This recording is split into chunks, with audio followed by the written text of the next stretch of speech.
The sledgehammer felt heavy in Marcus's hands as the final piece of his dream pool crumbled into debris. Behind him, Karen's voice shrieked through the bullhorn, "The Lord sees your wickedness." But as the dust settled and the neighbors gathered, none of them knew that buried beneath that concrete lay a secret that would turn their quiet suburban street into a battleground and make Karen wish she'd never picked up that Bible. The morning sun cast long shadows across Maple Street as Marcus Williams swung the sledgehammer one final time. The concrete edge of his enground pool cracked with a satisfying thud, sending fragments skittering across the patio. Sweat dripped from his forehead despite the October chill, each drop a testament to the 3 days he'd spent methodically destroying what had once been his pride and joy.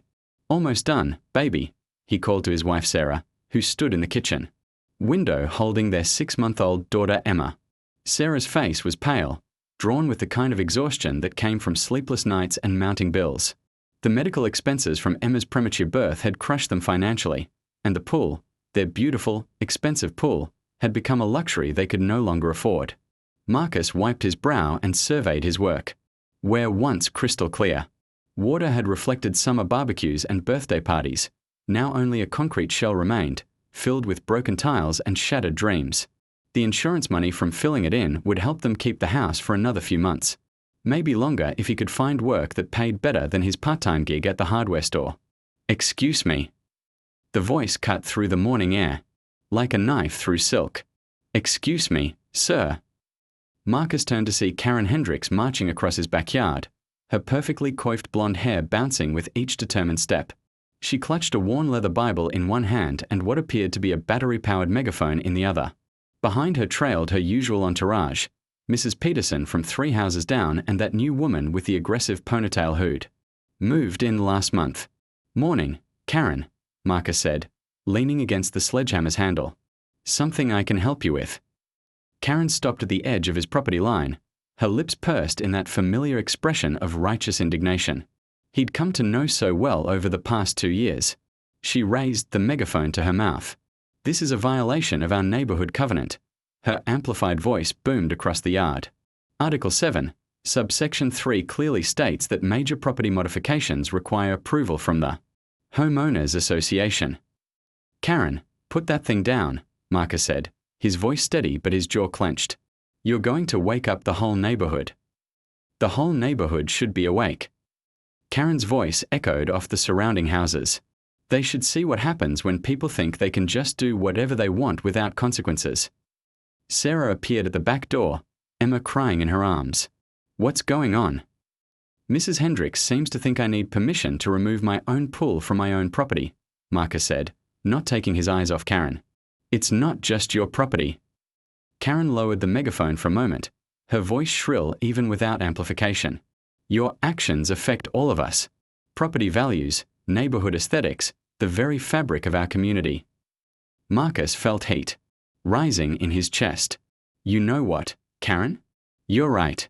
Let me tell you exactly why I'm tearing down this pool." He gestured broadly at the destruction around him. "My daughter was born 3 months early. She spent 2 months in the NICU. The bills from that are going to follow us for the next decade.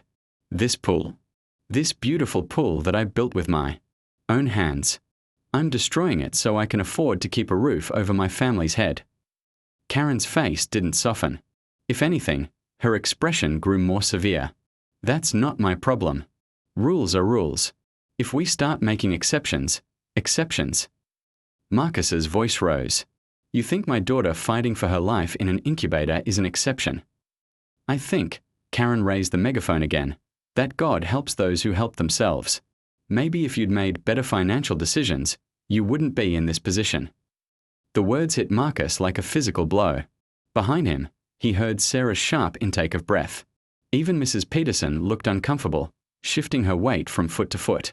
"Better financial decisions," Marcus repeated slowly. "Like having comprehensive insurance for a premature birth? Like having a crystal ball to predict medical emergencies? Like being born into money instead of working my ass off for everything? I have." Karen lifted her Bible with her free hand, waving it like a shield. "The Lord tests us, Marcus. Perhaps this trial is meant to teach you humility. Pride girth before the fall, and your fall started the moment you built this ostentatious display of materialism. You want to talk about pride? Marcus dropped the sledgehammer and took a step toward the property line. You want to talk about the Lord? Let me tell you something about trials, Karen. My daughter was born weighing 2 pounds. 2 pounds.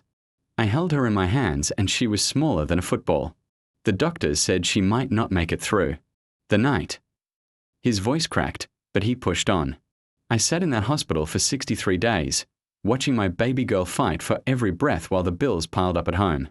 I sold my truck. Sarah sold her grandmother's jewelry. We ate ramen, noodles for 2 months straight. And you know what kept me going? Coming home to this backyard, looking at this pool and remembering better times, believing we'd have better times again. Karen's grip tightened on both the Bible and the megaphone. Adversity builds character, don't. Marcus's voice was quiet now, dangerous. Don't you dare quote scripture at me about my daughter's suffering. Don't you dare stand there with your perfect house and your perfect life and tell me this is God's plan. I'm trying to help you see. You're trying to control me. The words exploded from Marcus with a force that surprised even him. Just like you tried to control the Johnsons when they painted their fence blue. Just like you tried to control Mike when he put up his workshop. Just like you tried to control everyone on this street into your perfect little vision of what a neighborhood should be. Sarah stepped out onto the patio, still holding Emma. Karen, please. We are going through enough right now. Karen turned, her attention to Sarah, raising the megaphone. And you, standing there acting like the victim when you're the one who let this happen. A good wife would have stopped her husband from making such reckless financial decisions in the first place. The silence that followed was deafening. Even the crying baby seemed to pause, as if sensing the shift in the air. Marcus felt something cold and final settle in his chest. What did you just say to my wife? Karen lifted her chin defiantly. I said what needed to be said. Someone has to speak the truth around here. Marcus looked at Sarah, saw the hurt and exhaustion written across her face, saw the way she instinctively pulled Emma closer to her chest. Then he looked back at Karen, at her smug expression and her raised Bible and her goddamn megaphone. You know what, Karen? You're absolutely right. Someone does need to speak the truth. He bent down and picked up the sledgehammer again. So let me tell you a truth. This isn't about the pool. This isn't about property values or neighborhood covenants or any of that bullshit. This is about you needing to feel superior to everyone around you. This is about you being so miserable in your own life that you have to tear down everyone else's. How dare you? I'm not done. Marcus's voice cut through her protest like a blade. You want to talk about God's plan? You want to talk about trials and tribulations? Here's what I think. I think you're so afraid of your own inadequacies that you hide behind that Bible and use it as a weapon instead of a comfort. I think you're so empty inside that the only way you can feel whole is by breaking other people down. Karen's face had gone red, then white, then red again. You'll regret this. The HOA will hear about your illegal modifications. The city will hear about your unpermitted demolition. You think you can just, I think, Marcus said, raising his voice to match hers, that you should get off my property before I call the police for trespassing and harassment. This isn't over, Karen hissed, lowering the megaphone finally. You have no idea who you're dealing with. Actually, Marcus smiled, but there was no warmth in it. I think I do. You're a bully, Karen. A small, petty bully who hides behind rules and regulations and religion because you don't have the courage to face your own life honestly. Karen opened her mouth to respond, but Marcus had already turned away, dismissing her as completely as if she'd never existed. He walked to where Sarah stood on the patio and wrapped his arms around his wife and daughter. Come on, he said softly. Let's go inside. As they walked toward the house, Karen's voice rang out behind them, no longer amplified but somehow more venomous for its raw humanity. You think this is over? You think you can humiliate me in front of the neighbors and just walk away? I know things about you, Marcus Williams. I know things about this house, about what's buried in that backyard. And when I'm done with you, you'll wish you'd never been born. Marcus paused at the back door, his hand on the handle.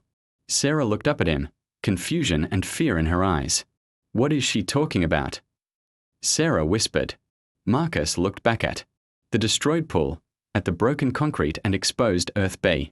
3 hours after the confrontation, Marcus sat at his kitchen table staring at a cup of coffee that had long gone cold. Sarah busied herself with Emma's feeding schedule, but he could feel her worried glances like pinpricks against his skin.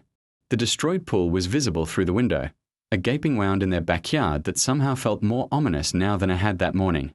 "Marcus," Sarah said finally, settling Emma in her bouncer. "What did Karen mean? What's buried back there?" He looked up at his wife, at her tired eyes and the concern etched into every line of her face. How could he explain something he'd spent 3 years trying to forget? How could he tell her that their dream home came with a nightmare attached? "It's probably nothing," he said, the lie tasting bitter on his tongue. "You know how Karen is. She just likes to stir up trouble." Sarah crossed her arms. "Don't lie to me. Not now. Not after everything we've been through." Before Marcus could respond, the doorbell rang. They looked at each other, neither moving. The bell rang again, followed by heavy knocking. "Mr. Williams? This is Detective Rodriguez with the County Sheriff's Department. We need to speak with you." Marcus felt the bottom drop out of his stomach. Sarah's eyes went wide, and Emma started, crying as if sensing the tension in the room. "Stay here," Marcus whispered, moving toward the front door on unsteady legs. He opened the door to find a tall Hispanic woman in her 40s wearing a rumpled brown suit. Her badge was clipped to her belt, and her dark eyes held the kind of weariness that came from seeing too much of humanity's darker side. "Detective Elena Rodriguez," she said, showing her identification. "I received a call about some concerning activity at this address. Mind if I come in?" "What kind of concerning activity?" "The kind that involves disturbing a potential crime." "Scene, Mr. Williams. May I come in?" Marcus's mouth went dry. Behind him, he heard Sarah approaching with Emma in her arms. "A crime scene." Sarah's voice was barely a whisper. Detective Rodriguez's expression softened slightly when she saw the baby. "Mrs. Williams, I presume? I'm sorry to bother you folks, but I need to ask some questions about your property renovations." Marcus stepped aside reluctantly. "Come in." They settled in the living room, Emma's soft cooing the only sound for a moment. Detective Rodriguez pulled out a small notebook and pen. "Mr. Williams, how long have you lived at this address?" 3 years. We bought it from the previous owner, Harold Vance." "And you've been doing some work on the pool recently?" "Removing it, yes. We can't afford the upkeep anymore." Rodriguez nodded, making notes. "When you purchased the property, did you have any communication with Mr. Vance about the backyard?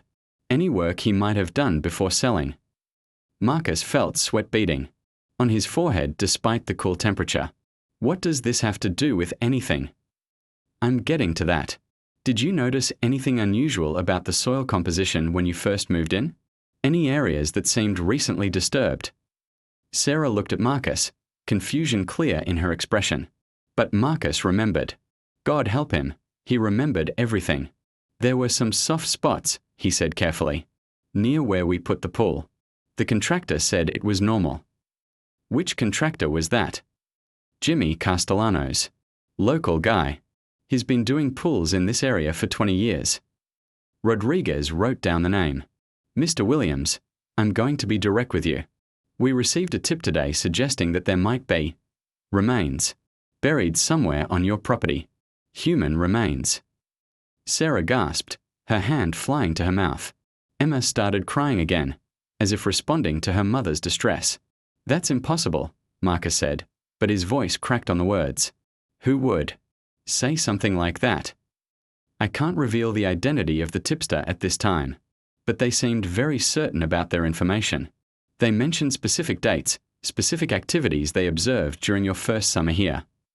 Marcus closed his eyes, and suddenly he was back in that sweltering July 3 years ago. The late-night discovery that had changed everything. The impossible choice he'd had to make. The secret he'd buried along with. "Mr. Williams?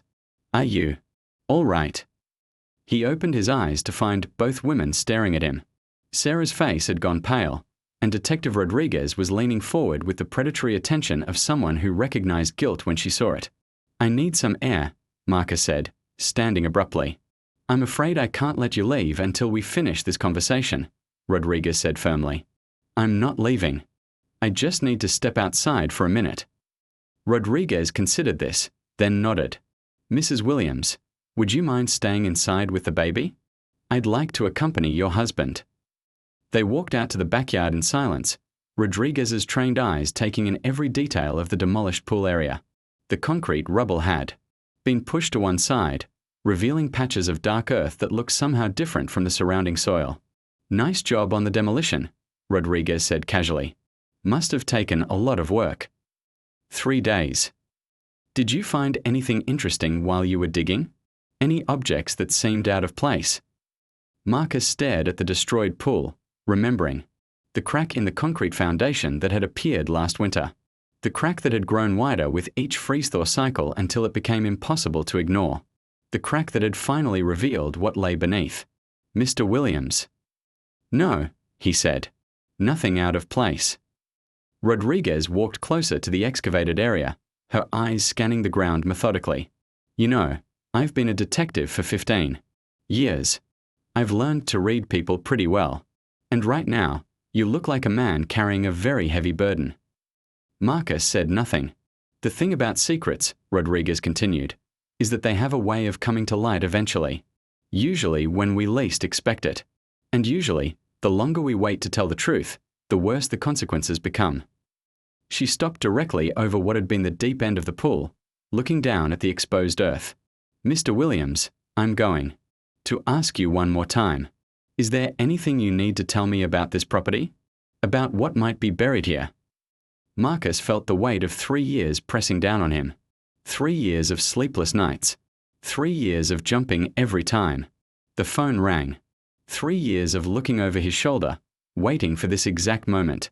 I want to call a lawyer, he said quietly. Rodriguez nodded as if she'd been expecting this. That's your right. But before you do, let me paint you a picture of what's going to happen next. I'm going to get a warrant to excavate this entire backyard. I'm going to bring in cadaver dogs and ground-penetrating radar. I'm going to tear this place apart inch by inch until I find what I'm looking for. She turned to face him directly. And when I do find it, and we both know I will, your cooperation right now might be the difference between manslaughter and first-degree murder charges. Marcus felt his legs nearly give out. I didn't murder anyone. Then tell me what happened. The back door opened, and Sarah stepped out onto the patio. Marcus, is everything okay?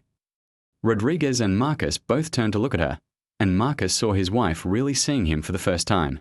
Seeing the guilt written across his face, the fear in his eyes, the way his shoulders sagged under the weight of his secrets. Oh my God, Sarah whispered. Marcus, what did you do?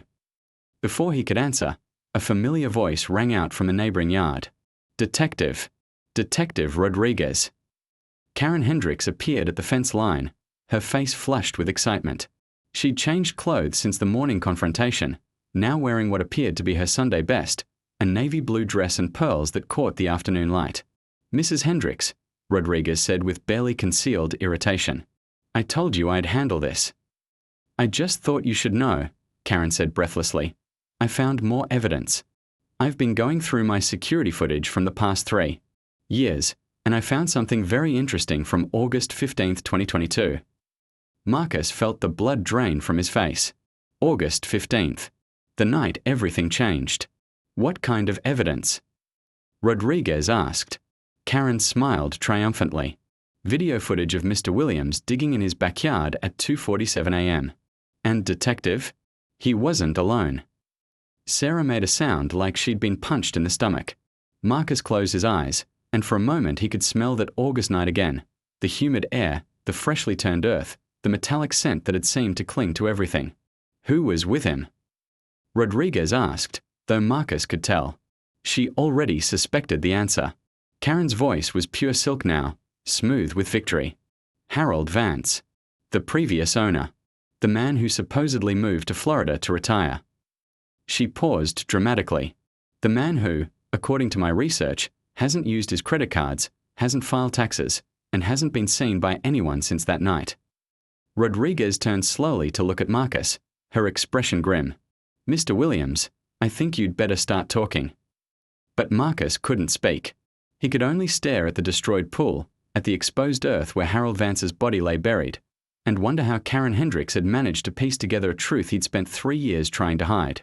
The worst part wasn't that she'd found out.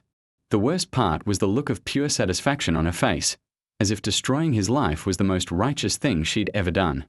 "I need to see that footage," Detective Rodriguez said, but her eyes never left Marcus's face. "Right now." Karen practically bounced on her heels. "Of course. I have it all digitized on my laptop. I'll just run home and—" "No." Marcus's voice was hoarse, barely above a whisper. "Don't." Everyone turned to look at him. Sarah had gone completely still, Emma quiet in her arms as if sensing the gravity of the moment. "Don't what, Mr. Williams?" Rodriguez asked. Marcus looked at his wife, at their baby daughter, at the life he was about to destroy with the truth. Then he looked at Karen, whose righteous smile faltered slightly at his defeated expression. "Don't bother with the footage," he said. "I'll tell you what happened." "Marcus, no," Sarah said urgently. "Call the lawyer first. Don't say anything until—" "She already knows, Sarah." Marcus gestured toward Karen, who was watching the exchange with rapt attention. "She's been watching us for 3 years, collecting evidence, building her case. There's no point in running anymore." Rodriguez pulled out her phone. "I need to record this conversation. You have the right to remain silent. I know my rights." Marcus sat down heavily on the concrete steps leading to his patio. "Just give me a minute to figure out how to explain this."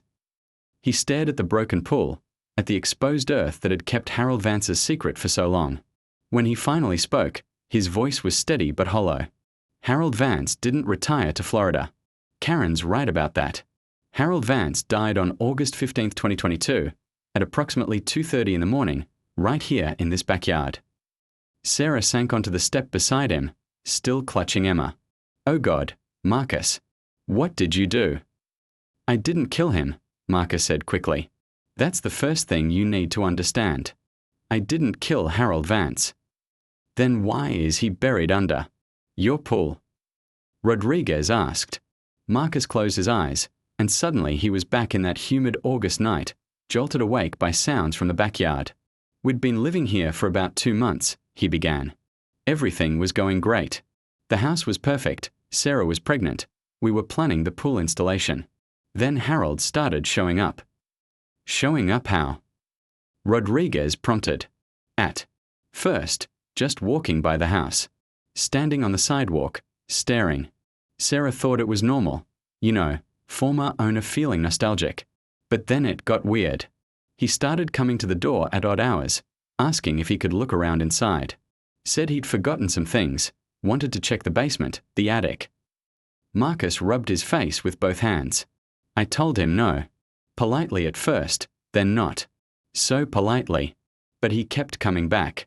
Started talking about how he'd made a mistake selling the house, how he wanted to buy it back. Offered us twice what we'd paid." "Did you consider it?"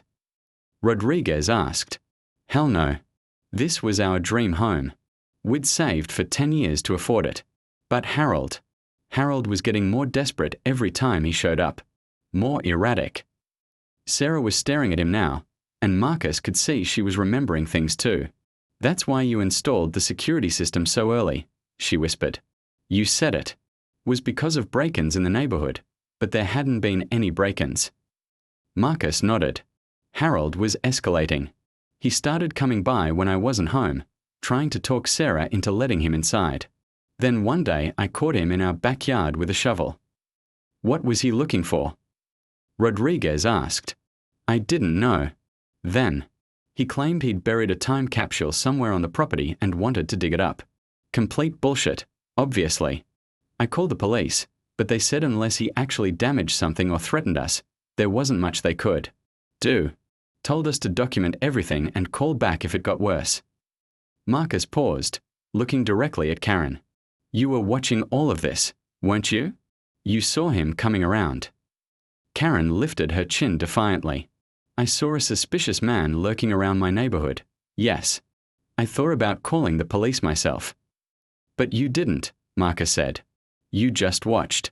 Just like you always do." "Get to August 15th, Rodriguez interrupted. What happened that night? Marcus took a shaky breath. I was awakened around 2 a.m. by sounds from the backyard. Digging sounds. I looked out the window and saw Harold with a flashlight and a shovel, digging frantically near where we were planning to put the pool. He could see it all again, Harold's wild movements, the growing pile of dirt, the desperate way he attacked the ground as if his life depended on it. I grabbed a baseball bat and went outside. Harold saw me coming and started yelling, crazy. Stuff about how we'd stolen his house, how we had no right to what was his. He was covered in dirt and sweat, and his eyes. Marcus shuddered. His eyes were completely wild. What did you do? I told him to leave or I'd call the police. He laughed and said the police were the last people who'd want to get involved. Then he said something that made my blood run cold. Marcus looked at Sarah, then back at Rodriguez. He said, "You have no idea what you're living on top of, do you? You have no idea what's buried under your perfect little dream house." Sarah's grip on Emma tightened. What did he mean? I found out 30 minutes later. Marcus's voice dropped to barely above a whisper. Harold had a heart attack. Right there in the hole he'd been digging. Just clutched his chest and went down. I called 911 immediately, started CPR, did everything I could. But he was gone. Rodriguez was writing rapidly in her notebook. The paramedics would have records of the call. That's the problem, Marcus said. I never completed the call. The silence stretched out like a held breath. While I was on the phone with the dispatcher, while Harold was lying there dead, I looked into the hole he'd been digging. And I saw something that changed everything. What? Sarah asked, though her voice suggested she didn't really want to know. Marcus looked at his wife, at the mother of his child, and knew that what he said next would alter their lives forever. Bones, he said simply. Human bones. Old ones, wrapped in what looked like plastic sheeting. Harold hadn't been trying to bury something. He'd been trying to dig something up. Karen made a small sound, her hand flying to her throat. Even Rodriguez looked shaken. I hung up on the 911 dispatcher, Marcus continued, and I sat there in that hole with Harold's body and those bones, trying to figure out what the hell to do. If I called the police, they'd find Harold dead and human remains on my property. How do you explain that? How do you prove you had nothing to do with either death? So you buried him, Rodriguez said. I buried him. Marcus's voice was flat now, emotionless. I spent the rest of that night and most of the next day digging. I buried Harold Vance next to whoever was already down there, covered it all up, and 3 days later I had Jimmy Castellano's pour concrete for our pool foundation right over the top. Sarah was crying now, silent tears streaming down her face. All this time, I've been living on top of a graveyard.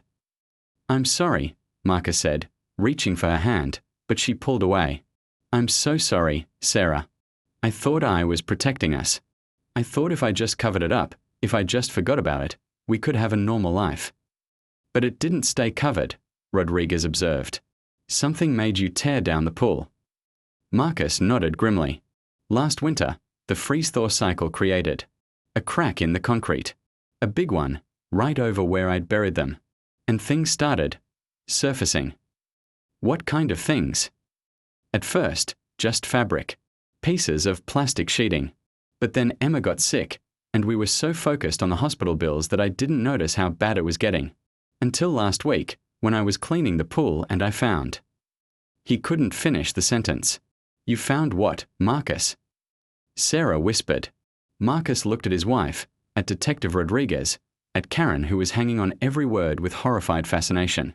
A wedding ring, he said finally, still attached to a finger bone.